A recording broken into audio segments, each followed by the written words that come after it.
from the Bates Motel.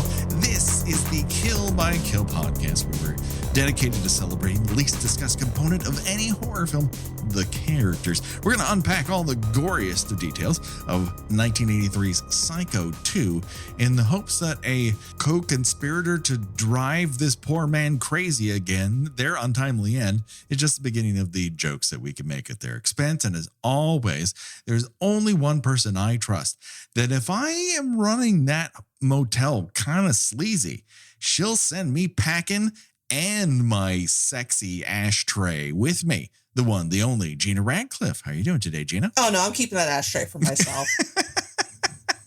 It's too sexy. You know what I mean? It really made me homesick for my hometown of Atlantic City. Let's get right into it, because I am I mentioned this on Patreon, and in a version of our Patreon that didn't even make air because we had to start over again. But our last Kill by Kill, we talked about another sequel, Final Destination, a film that I hold that opening in very high esteem, and I like a lot of things about it. I think the characters are super interesting, and some of the deaths are fantastic. But I also have problems with it, and it's a lot of people's favorite, and they were really looking forward to it. And then I was like, oh, I might not have treated that very well. And I guess as a makeup, if you don't like Psycho 2, I might understand that completely, but I am a massive fan of this motion picture. When was the first time you encountered Psycho 2? Oh, it had to have been sometime in the mid-'80s. This is another one of those that seemed to be on cable a lot. Oh, yeah. Because you can shorten those gory death scenes pretty well, and I think it still plays for the most part. Oh, yeah. But yeah, it was one of those movies that if it was on, I watched it. So I saw it quite a few times as a tween. Sure. But this is actually the first time I'd watched it in probably a good 25 years. I had forgotten how much I liked it. I think I had a genuine, that's a good movie in the back of my head. And of course, as they're wont to do, Scream Factory put out a very nice Blu-ray of this, I think very early into their tenure as a company. And I watched it again. And I'm like, holy shit. This movie is legit great. And I just don't think I had come into my own as a giant Richard Franklin fan. And since then, I am a huge, especially his early works. He kind of found himself out of favor a little bit as the 80s, wore down, and became kind of a TV guy. But damn, his early Hitchcock riffs are so fucking good. And while I hold Road Games in higher esteem, I just don't think you can discount Psycho 2 simply because it's a sequel, because it's doing a lot of things not a lot of other sequels are able to do. No, and it's a really good standalone movie. But I also appreciate that they open with the shower scene. Remember this? Well, and in a time in which sequels were just becoming prevalent, but really as a society, we didn't have a ton of sequels for the most part. You would have films that would essentially be the same film, just call themselves something different. But sequel culture really was just blossoming there in the 80s. And I think there was a lot of people that they were probably Universal was worried about, that the only thing they knew about Psycho was it has a shower murder in it. And that was probably true. I'm glad that they did that rather than just recreate the shower scene with an entirely different character, which would have been a cheap approach that I feel like a lot of lesser sequels would have taken. Yes. Or that a filmmaker would go, I need to recreate this because otherwise I'm just going to hold myself up to in comparison to Alfred Hitchcock. And Franklin's confident enough to go, there's power in this scene. There's no way I could do this better. What some might argue is the ultimate Hitchcock sequence. And it reminds the audience that Norman is genuinely dangerous. Here is a cold-blooded murder that he conveniently blocks out and performs in the guise of his mother. And we all know, culturally, that he is guilty. And seconds later in the courtroom, he's told, you committed these murders. But it was, you were viewed as you couldn't be convicted because you were insane at the time. And now you are cured, and we're going to unleash you back into a society with no safety net at all. We're just going to send you back to the same house where this happened. Because what could possibly go wrong with this? This is a great fucking plan. Like nothing in the house has changed in the past 2 decades since this terrible thing happened. Yeah, no one wants to stay there, and those that do creep into the basement to fuck. Of course, the murder fruit cellar, the filthy, dimly lit, filled with 25-year-old jars of peaches fruit cellar. And literal roots. Like it is a root cellar, but there are just growing roots just hanging out in this fucking thing. And a pile of coal that just materializes there at some point from out of nowhere. Yeah, where do you pick up giant bales of coal that you just pile in the corner for your heating purposes? I suppose that occurred at some point in time. It's not science fiction. People had to have coal. I was in several productions of A Christmas Carol. I know how it works. Are you Cratchit Child number 3 or something? I started out as an urchin who is presented to Ebenezer Scrooge as you ignore them, and I would come out from underneath the Ghost of Christmas Present. Oh, you were ignorance and or want? Yeah. Awesome.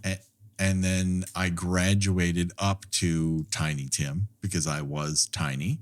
So I did Tiny Tim for a while because I did not grow.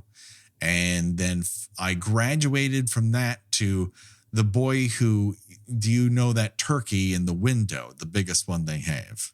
It's Christmas, sir. Oh, it's Christmas Day. I mean, I'm sure I had the shittiest, because I don't do accents. I really don't. I have the one accent, Australian, because I'm making fun of the one joke in Mystery Science Theater 3000 from that Alien in LA movie where everyone's Australian but her. I think Mike goes, did I mention I'm Australian? And I just said that so many times that I can kind of do an Australian accent. What were we talking about again? Psycho 2. So speaking of Australian, Richard Franklin, the director, is Australian. He was born and raised in Melbourne. Although what I didn't know until recently was he was a USC kid, like Lucas and Zemeckis and Carpenter. So he, it kind of comes up in the Ozploitation sort of era of filmmaking. He makes some sex stuff, as people were wont to do in the early 70s in Australia. But in 1978, he makes a movie with Everett DeRoche called Patrick, about a guy who's in a coma because he electrified his mom, who is sexing somebody up good. And somehow he ends up in a coma. But he also ends up with telekinesis. And he ends up like throwing a bunch of shit at people and making his doctor eat a frog. It's a weird movie. Great ending, weird movie. Should we cover that at some point? Because named for you? Yeah, sure. Yeah, I would not cross it off the list. It is a weird one. And it's also, I would almost call it like a first movie in a lot of ways, although like he did these like 2 kind of like sex, comedies and whatnot. But this, when he gets to Patrick, he kind of fucking figures it out. But then the next movie, Road Games, which is also an Everett DeRoche penned screenplay, is fucking amazing. That is a definite someday we are covering Road Games. It is that fucking good. Well, what I like is is how the story of how this movie came to be is that they were going to adapt Robert Bloch's script And they were like, they read it. They're like, no, we're not going to do this. No, this is bad. And they're like, maybe you shouldn't publish this. He's like, yeah, well, I'm going to publish it.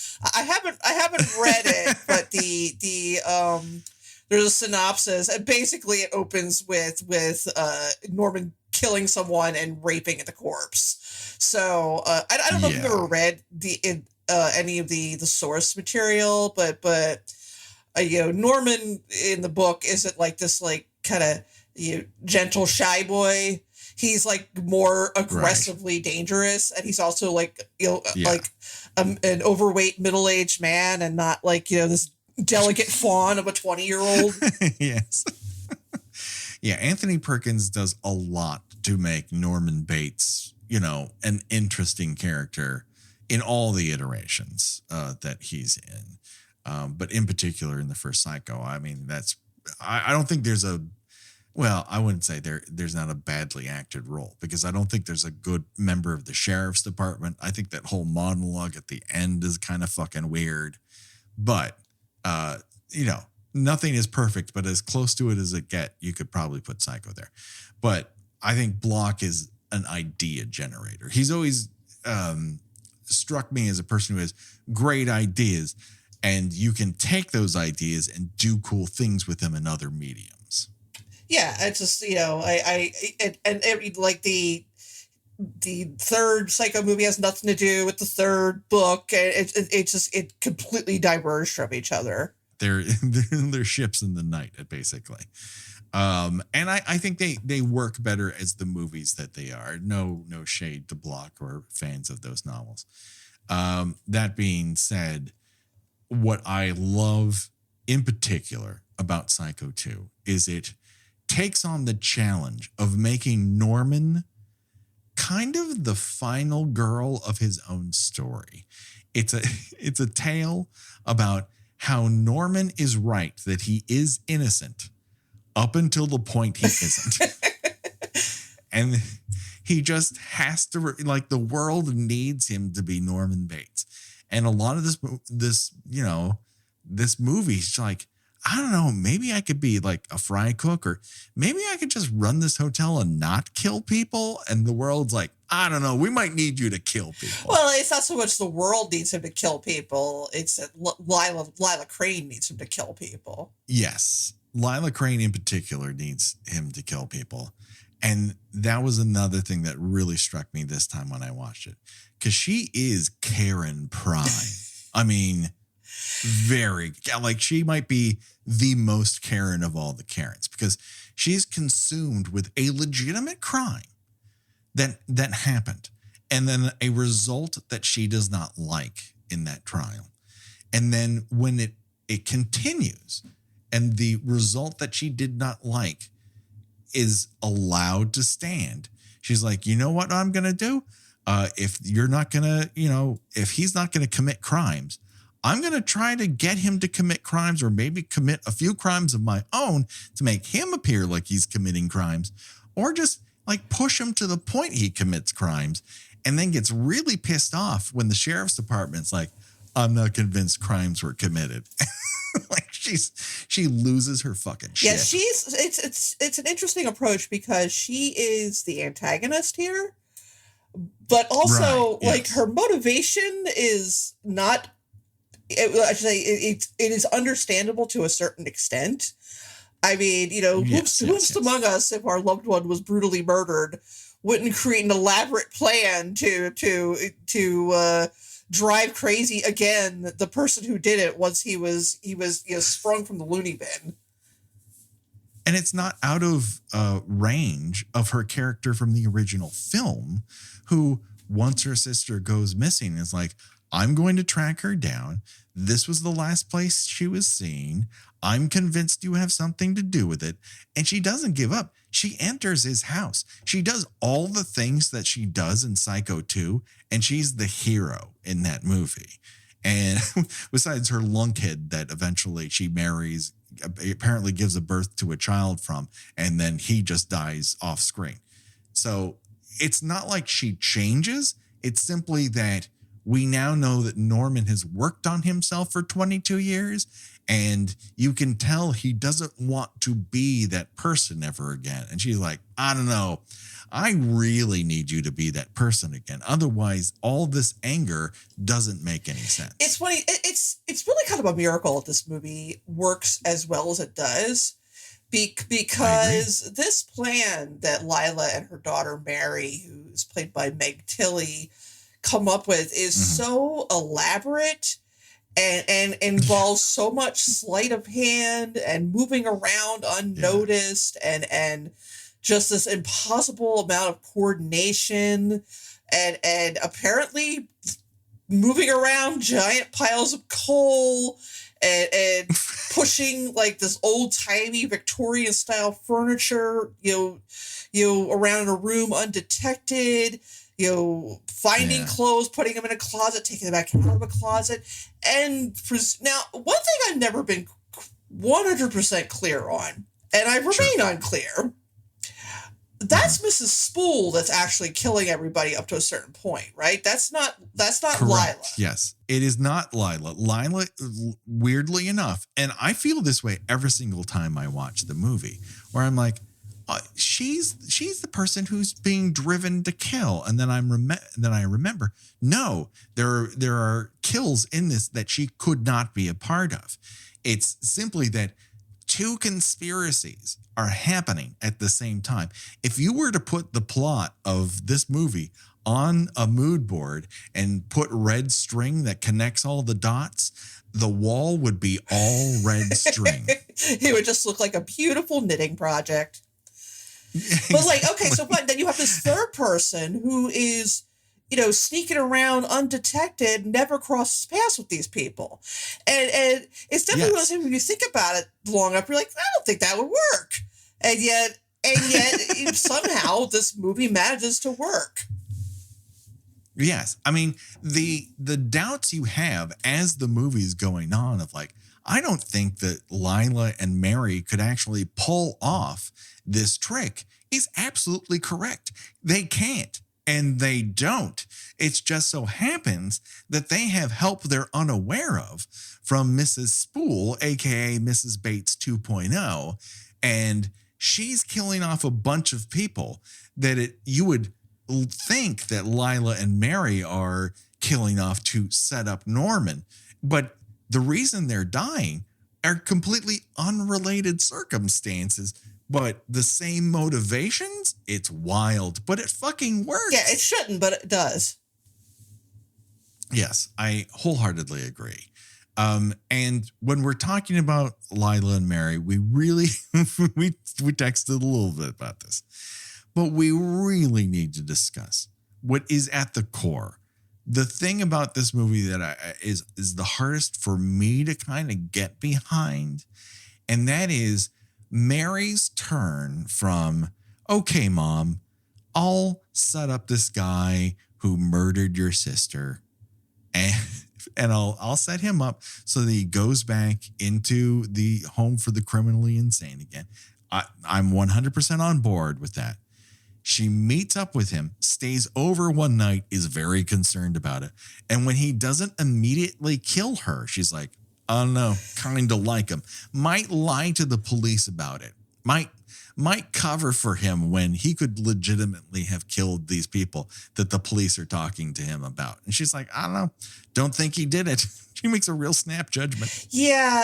I mean, it also, to amp up the weirdness, again, I mentioned that this character is played by Meg Tilly, who sort of specialized in the sort of ethereal weird girl role in the 80s. Yes. So she's a little spooky herself. She is. I mean, I don't know that her role here is any different than the role she plays in The Big Chill.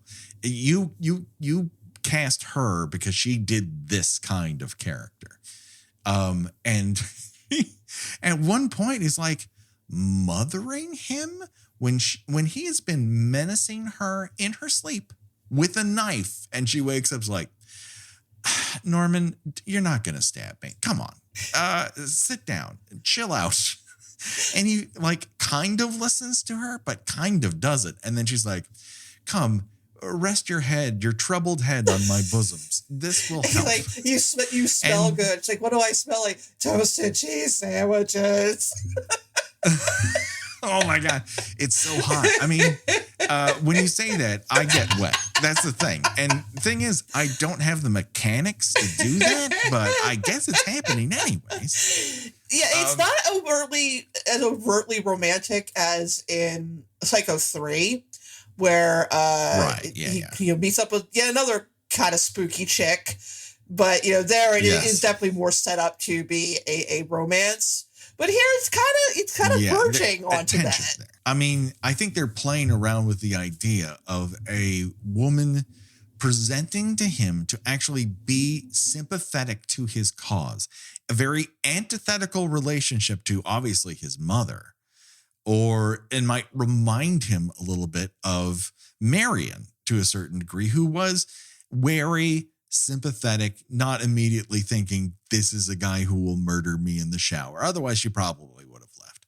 And so it plays around with the geography that you're aware of and recontextualizes it in a new and interesting way.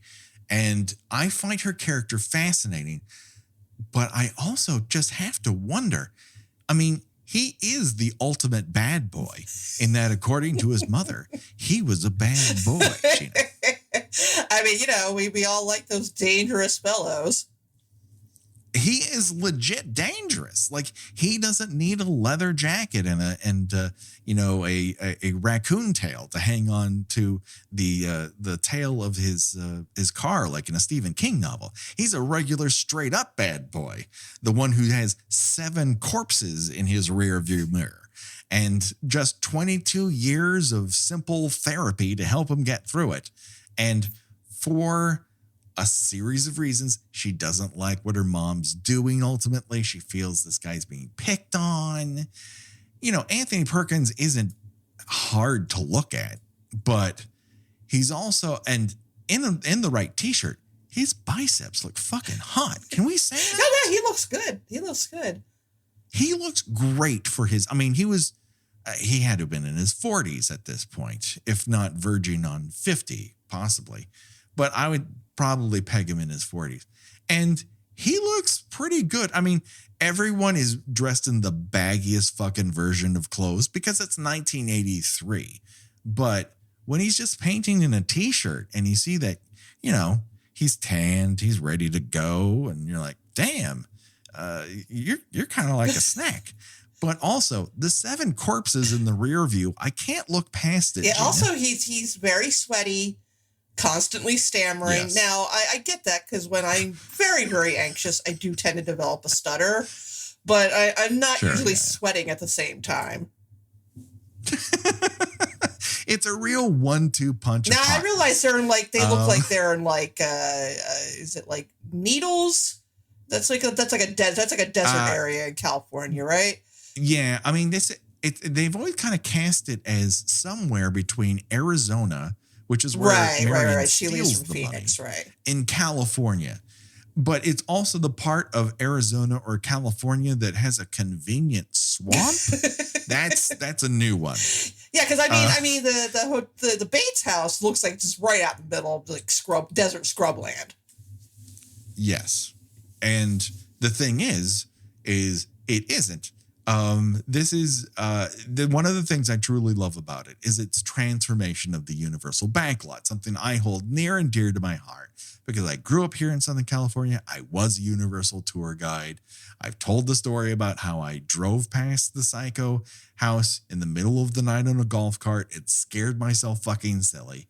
Psycho means a lot to me in that circumstance, but behind it are the hills where the Hollywood Bowl resides. So it's not in the middle of nowhere. And the secret to all this is A, camera angles, and B, the matte paintings of Albert Whitlock, one of Alfred Hitchcock's secret weapons, who would just replace the background of things. And this sits neatly in the universal backlot. It's very obvious where it is. But they do a very good job of hiding that, both with matte paintings and just fucking angles. And it makes everything look creepy and imposing as a result. Yeah, no, it's very well done. It looks very isolated.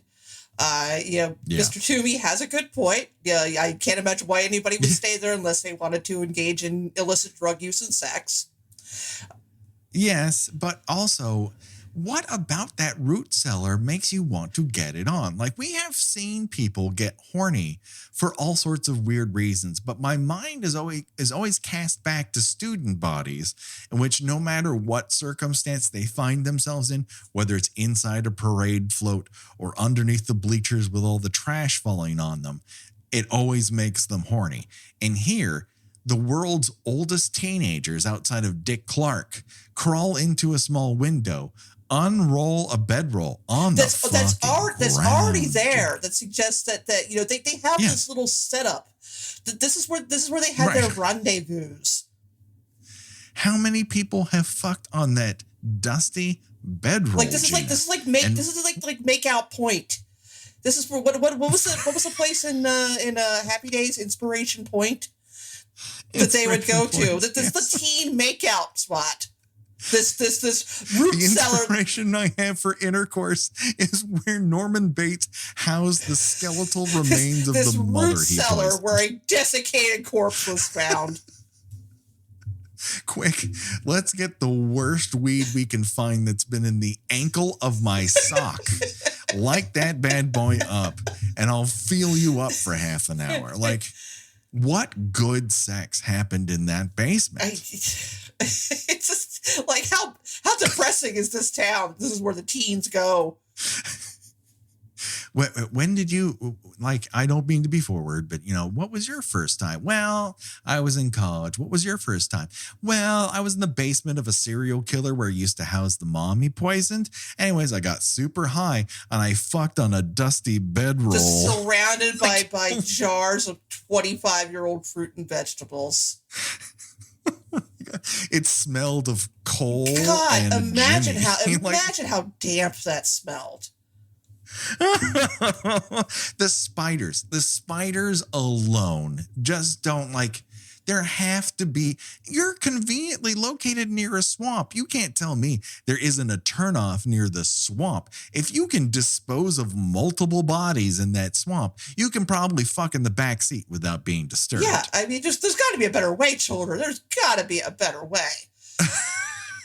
The kids of this town are not all right because they want to fuck in the Bates cellar. Oh my God. I love Robert Loggia in this movie because he's so un-Robert Loggia. He's like chill Loggia. Yeah, I was going to say it's funny that he's being treated by Dr. Robert Loggia.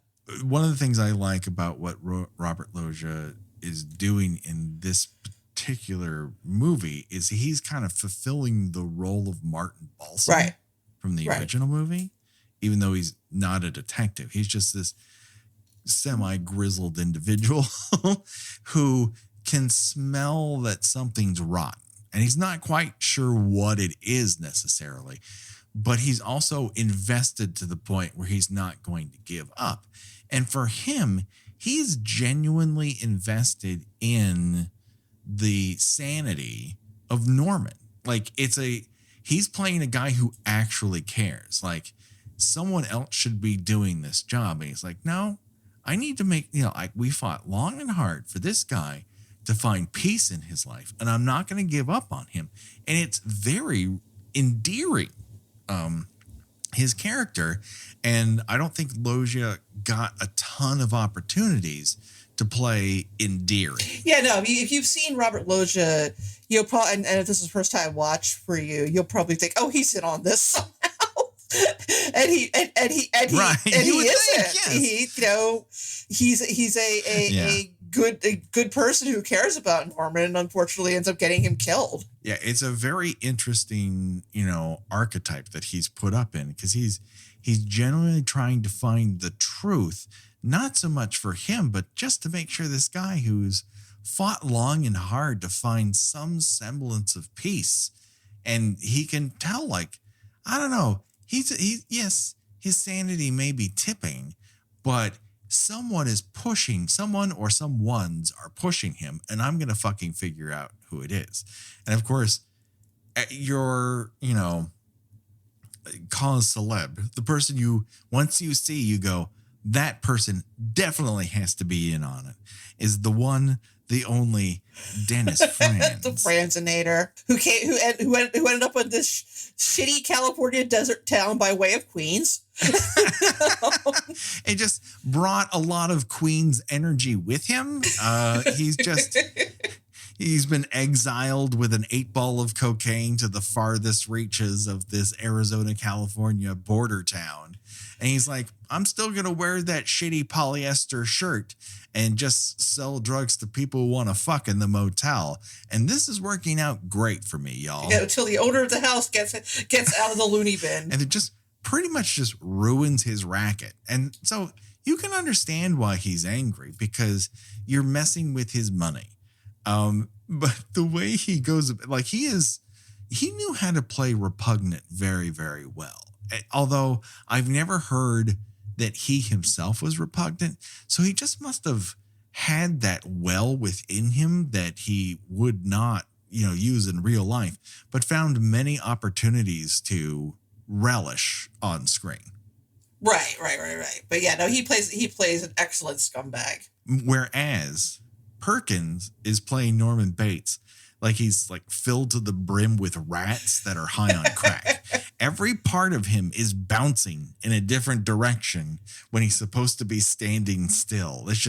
It's like he's in one of those cylinders that they would blow money around, only inside are high on crack rats. Well, one of my favorite parts about this movie is it really employs stingers very well. Like, he gets out of the psychiatrist's car and looks at the house. You got stinger.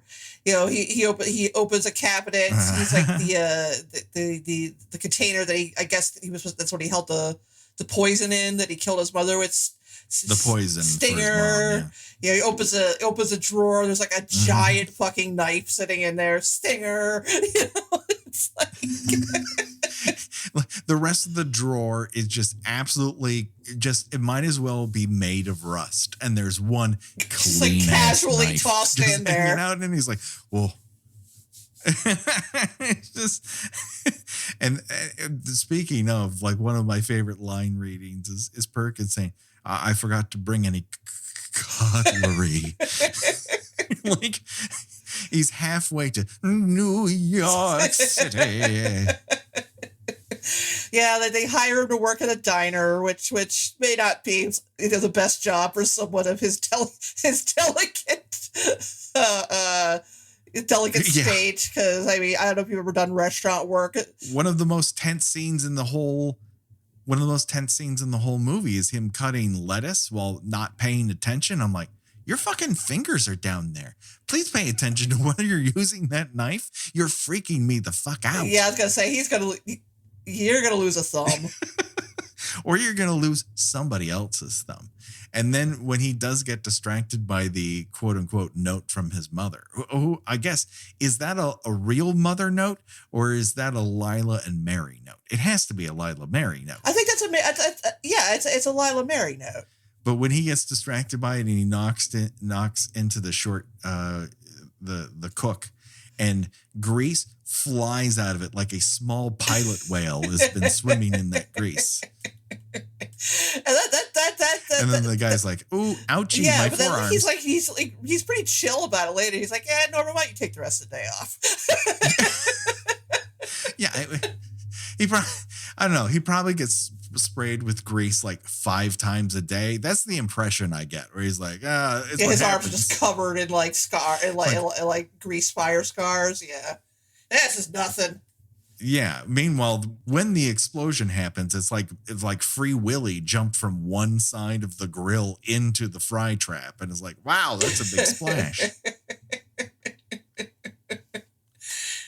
But I mean, the thing about this, like, I just don't think most sequel pitches would have actually dealt with what Norman would be like if he'd really engaged in therapy, or made, or tried to make him genuinely vulnerable. And they don't really ever try to do that again. Like in 3, it's like, no, he kills people on the side. He's just like keeping it real chill. Whereas here he's like, I don't want to kill people. I worked hard to get out of that hospital. I don't want to go back. My mother isn't alive and telling me what to do.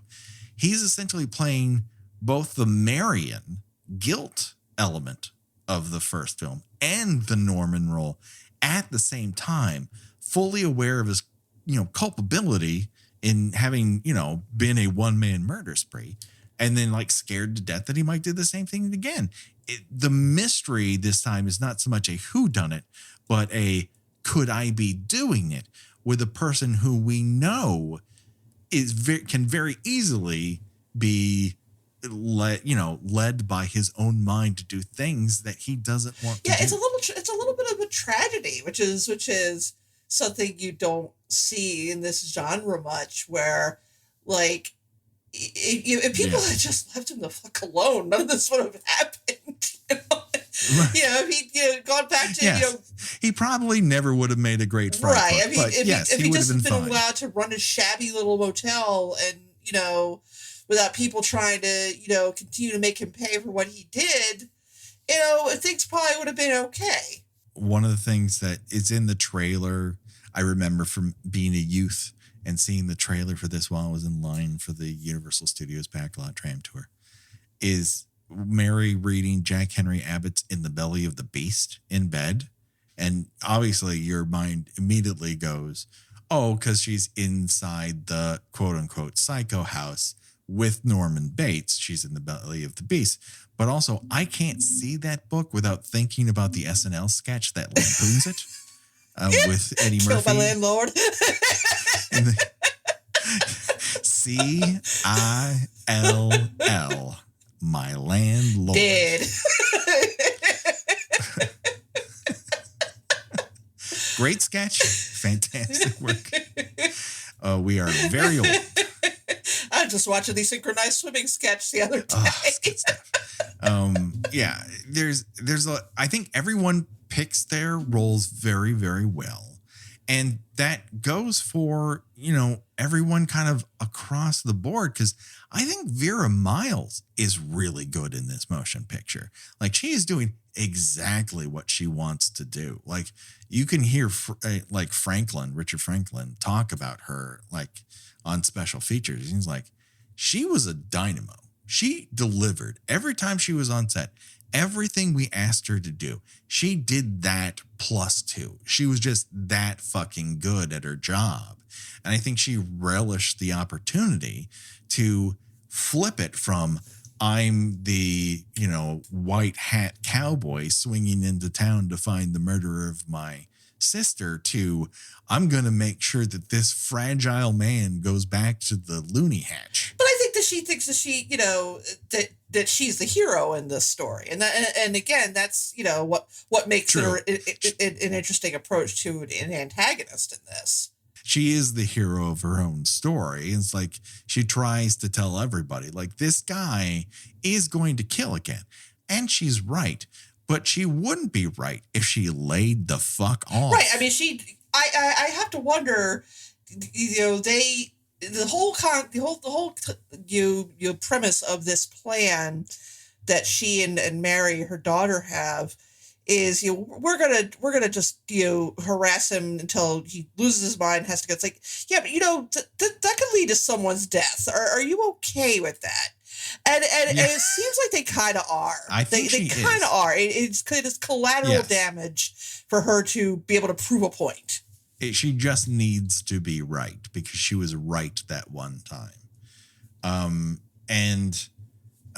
Meanwhile, we have Toomey, who Dennis Franz is playing, and I just want to think that the director's like, listen, I don't want Toomey to come off as too sleazy. And Dennis Franz going, sorry, the muse speaks. And like every part of me is covered in grease. And so his little apartment in the back of the motel features, and this is not a movie filled with to the brim with fantastic details. because it's all like recreating the original Psycho. But this is a new thing in that he has this tiny sculpture on a night table that kind of looks like a nose. And the longer I looked at it, it's like, well, do you have a sculpture that it's like shows two people going to town on each other? And like, yep, I got one of those. Let's put that on that. Oh yeah, it looks like I said, it looks like he bought everything in his apartment from a souvenir shop in Atlantic City. You know, he's got like the cup that looks like a boob. You know, he's got the Happy Fisherman T-shirt. He's got the naked lady playing cards. He's shopping at the same store that Dudley Moore shops in Foul Play. Like his whole fuck pad in Foul Play is exactly the way Toomey lives his life. Toomey's definitely got that watch. You see the ad passed around on the internet sometimes. I know I posted it. The watch that says "Time to Fuck" at every number. Yeah.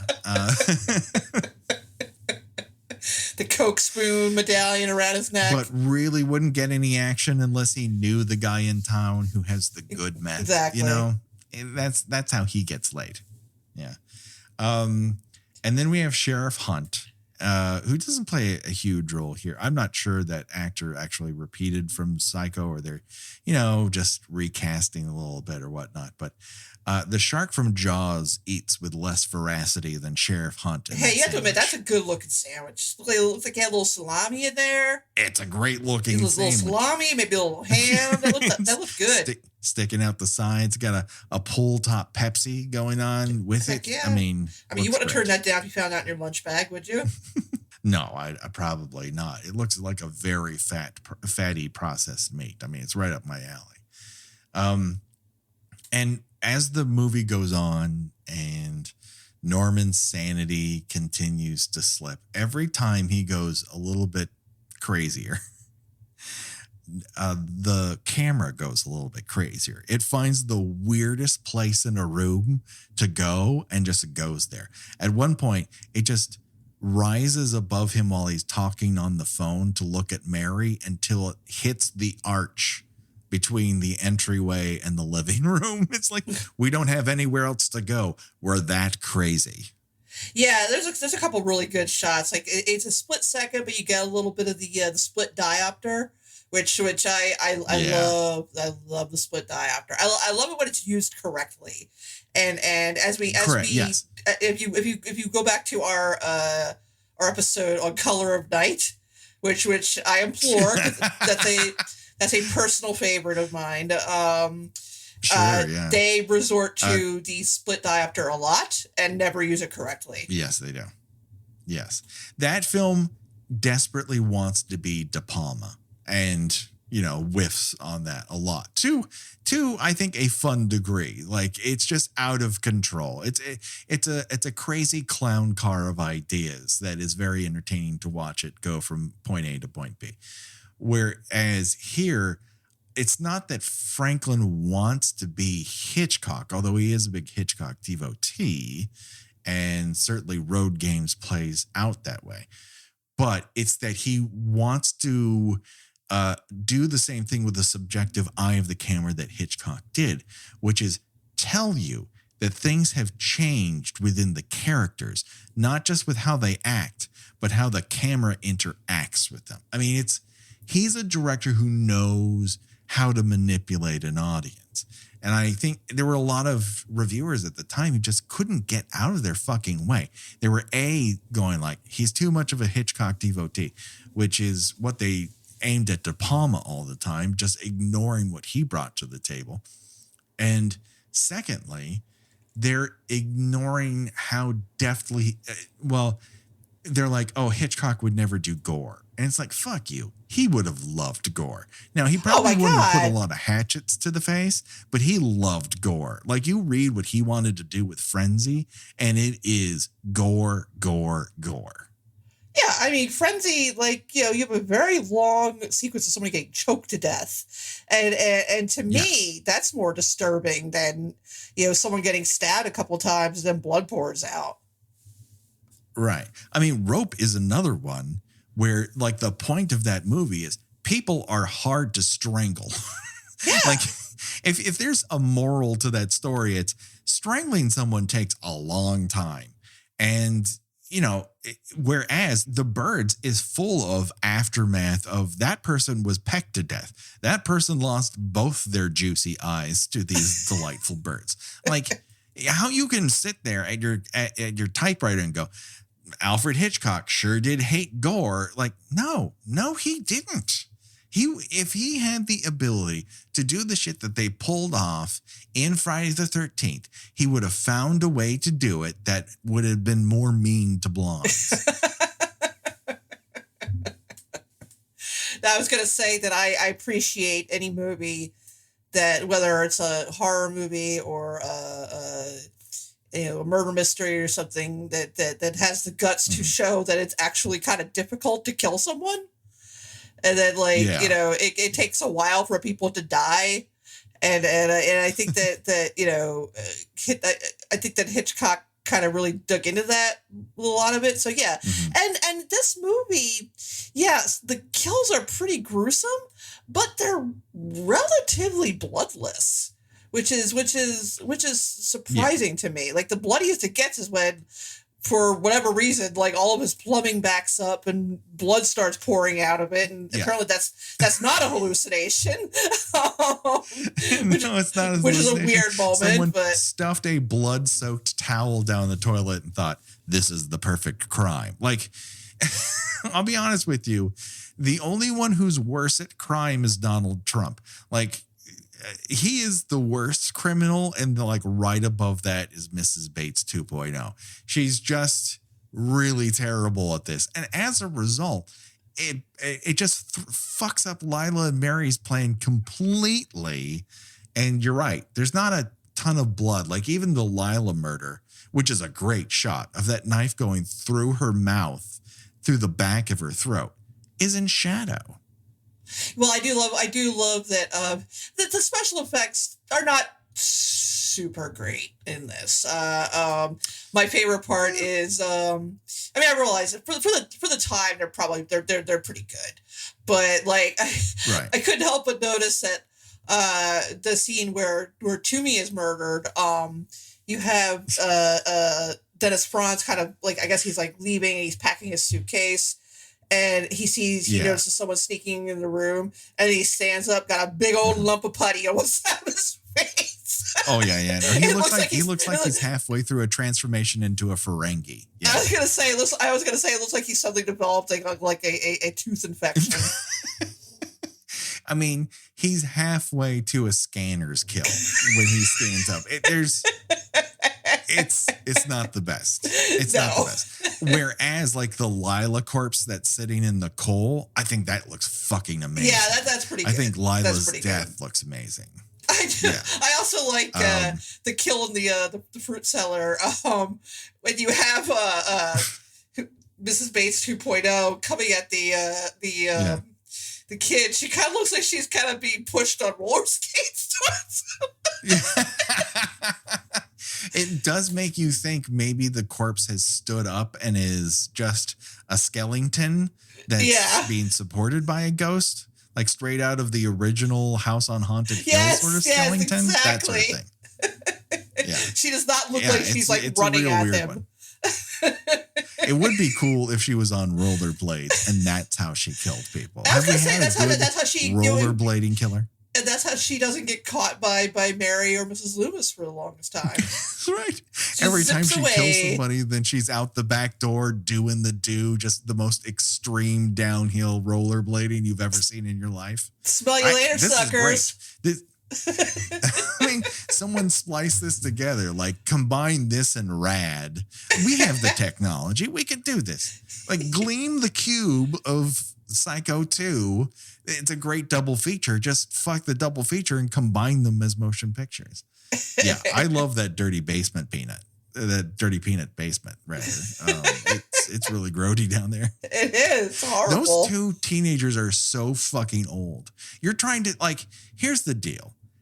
Are you trying to convince me that those are high schoolers? They don't even look, if they're in college, they're in 19th grade. They're in night school. Yes, like night school, like on the dark side of the moon, or they went so far into the future via light speed that they came back a different age. It just, everyone keeps referring to them as kids. And then you look at them and you're like, what? Because you're in your 60s and they're in their early 30s? Is that why they're kids? I mean, I call anybody who's 30 a kid at this point. You're just a baby. But here they're like, we don't know he's murdered unless he comes home. To what? The group home he lives in? Because that is an adult man. The halfway home? Right? The halfway home from Friday the 13th, part 5, even though it hasn't happened yet. Yeah, I just, there's so many things I love about this movie and how it plays out, and that Norman is genuinely confused. The way once he starts to get the phone calls from Mother, you don't know which phone calls are really phone calls from Mrs. Bates 2.0 and which ones are just his mind telling him what's going on and which ones are from Lila. You just don't know. But once he switches from his left ear to his right ear, shit's on. Oh, you're right. That's a good observation. I never noticed that. But I do like that when he talks to Mary, he's like constantly on the verge of hysteria. And then like when he picks up the phone, he's like, yes, Mother. He's like, all right. He goes real soft. It's like instant Xanax, man. He's like, I'm sorry. You want me to kill her? If you're raised on trauma, if she is legitimately fostering him to be the craziest adult he could possibly be. And as a result, he's primed to be absolutely broken. And some of the things they kind of explored in that Bates Motel TV series is the fact that like she is committing murders. She is luring guys back and murdering them for money. And that's what he's raised on. Of course he's going to end up killing people because he's being fostered by that. So her, murderous rage is a pacifier for him in certain circumstances. So he gets calm the crazier things get. And to the point where at one point Mary's like, listen, I want to make sure that you're okay. And he says, well, I don't kill people anymore. Remember? And he almost kind of waggles his eyebrows at her like, Remember? Listen, I'm over that. Like I did my time killing people, and now I've worked really hard to be the guy who doesn't kill people. I would love to work the phrase. You remember? I used to kill people into just casual conversation. And this is a person whom you have been sharing a roof with. So they have a very tight friendship at this point, bordering on something else. Whereas Lila and Mary's relationship is fraught. Like we talked in Friday the 13th, part 6 about what kind of relationship you have to have with a guy that when you turn to him and go, will you accompany me on a road trip where I dig up a dead serial killer and I light his corpse on fire? And he's like, yeah, I don't have anything to do this weekend. Yeah, I'd love to go to New Jersey. And that's a special relationship. Conversely, listen, I'll put you through school, but you got to help me convince this guy who killed your aunt that he's still crazy and he needs to go away. She's like, well, I do want to get through this college course. And I don't want to be in debt. So yeah, sure. Let's do this. And she just signs on board until she doesn't. Yeah. Like I said, this is good casting because she always played this kind of, nutty role. And it's interesting that her and Jennifer Tilly obviously are sisters but played so wildly different characters in their very movies. Different energies. Yeah, very different energies. Like Jennifer Tilly is very overtly sexual, and Meg Tilly, as I said, she's spooky. She's a spooky girl. She's kind of a little. She's kind of a little hippy dippy, kind of a little ethereal, but also maybe she's kind of nuts. You can't really tell. Yeah. It's that California fruits and nuts sort of thing that was so prevalent in the late 70s, early 80s. Yeah, she twice uses the phrase making love, and you know how I feel about that phrase. Yeah, no. Two people can be under the same roof and not have made love. And she says this to Dennis Franz. Like, this is the person, Dennis Franz, who I don't know about him personally, but I'll tell you that right now, that character has never, quote unquote, made love. That is not a thing he's into or looking for. He knows what he's like, and he doesn't want to make anything that has to do with love. And it should absolutely be noted as the universal backlog nerd in me that the swamp that they find both the original bodies in the first film in and the new bodies here is on the backlot. You don't really see it from the tour because it's on the other side of the 10 Commandments Red Sea parting. And it's still kind of there.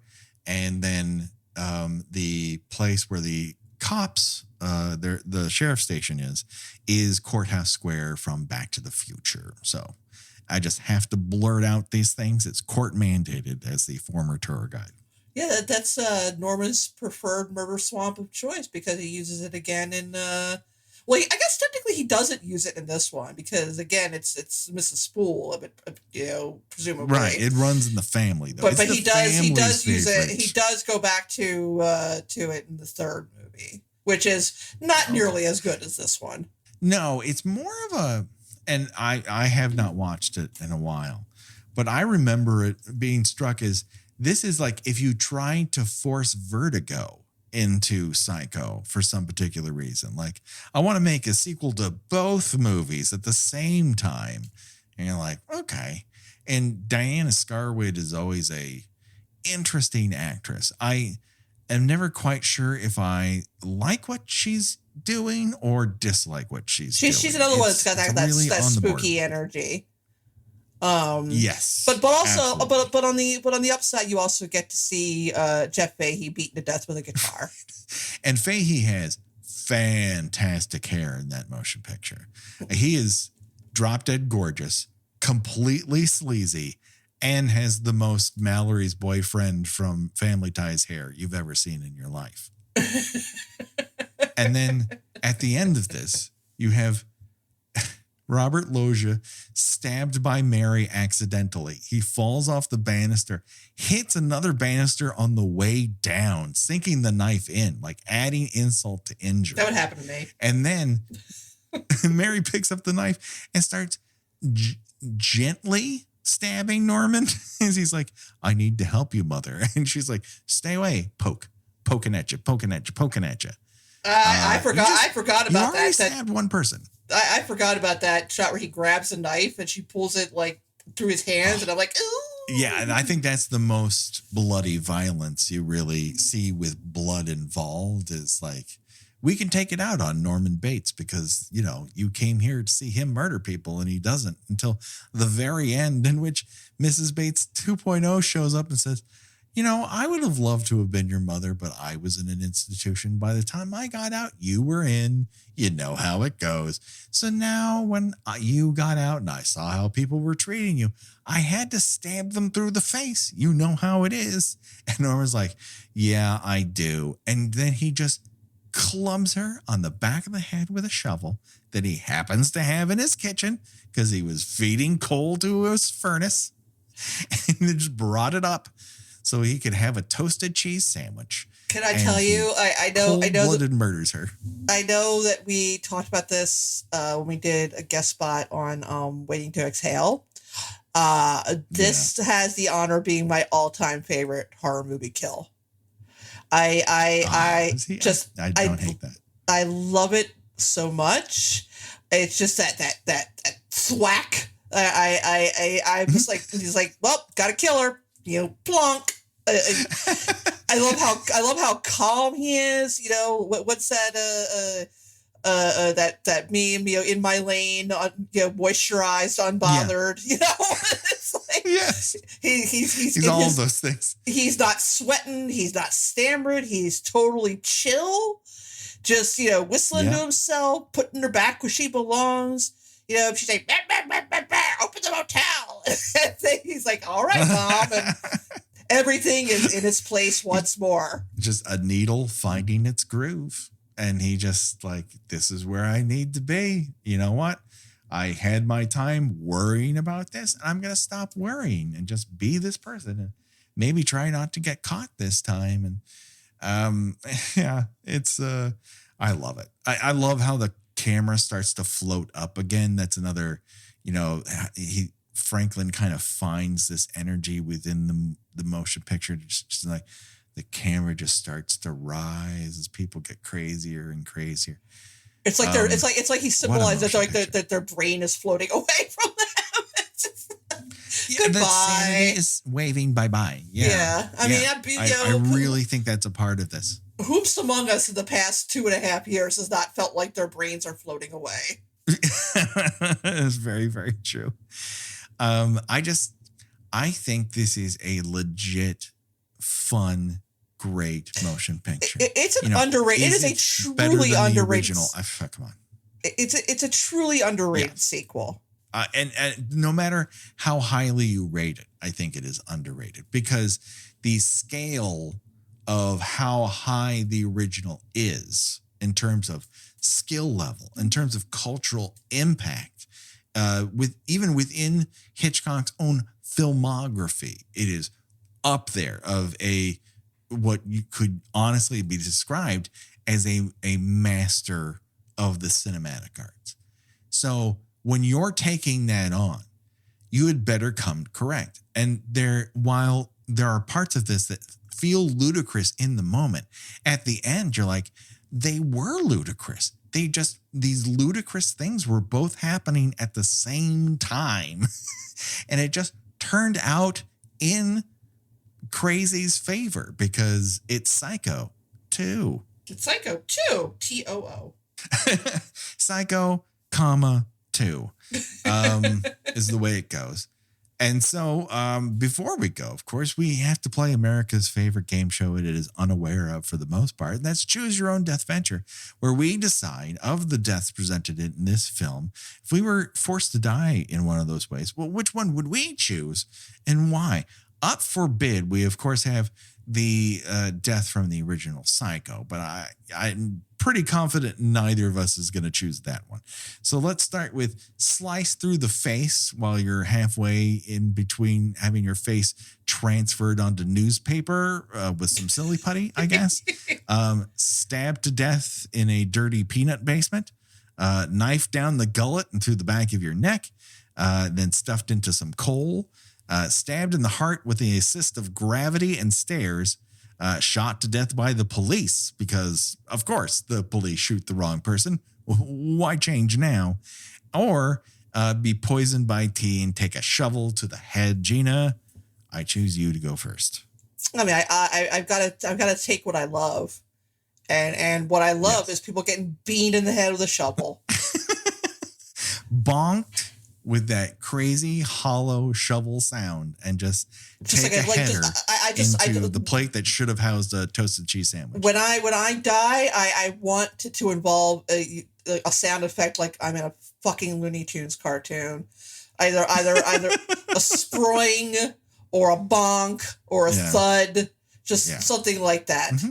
I also have to take the poison tea plus the shovel to the head because she's halfway dead when she gets her head's already drooping. So I mean, like she didn't see that coming. She didn't feel a thing. It was just good night, Grandma. No, at best, the shovel is just helping her out before more pain happens. So I think it's the perfect way to go. I'm going to suggest to Ollie that that's the way I go.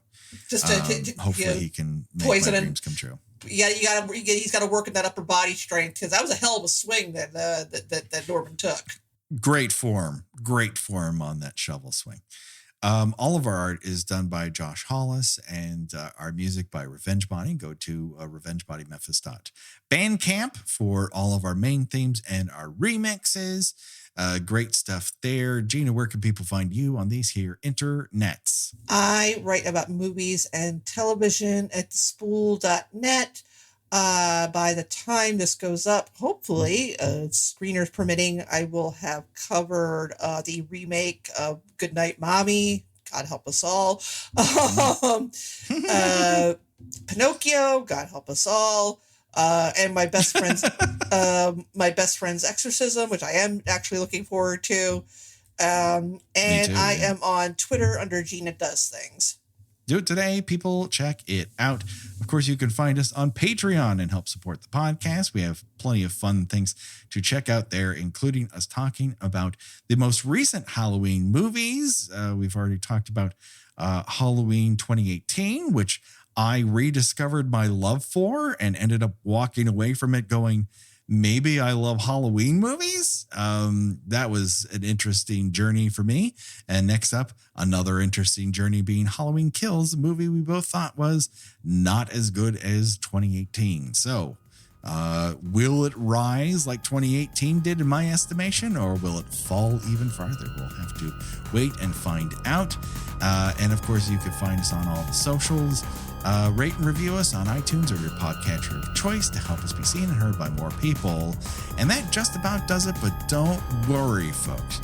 The body count will continue, and when I tell you we've got some fun things lined up for our scary time season, let me tell you, it's going to be a good time. You're going to want to tell your friends, you're going to want to tell your worst enemies to get on the kill by kill train, because it's going to be a lot of fun, hopefully. Listen, God plans, man, or man plans, God laughs. But, we're going to try really hard to make this happen because there's fun stuff on the horizon. But for myself and for Gina, goodbye, everybody. Bye.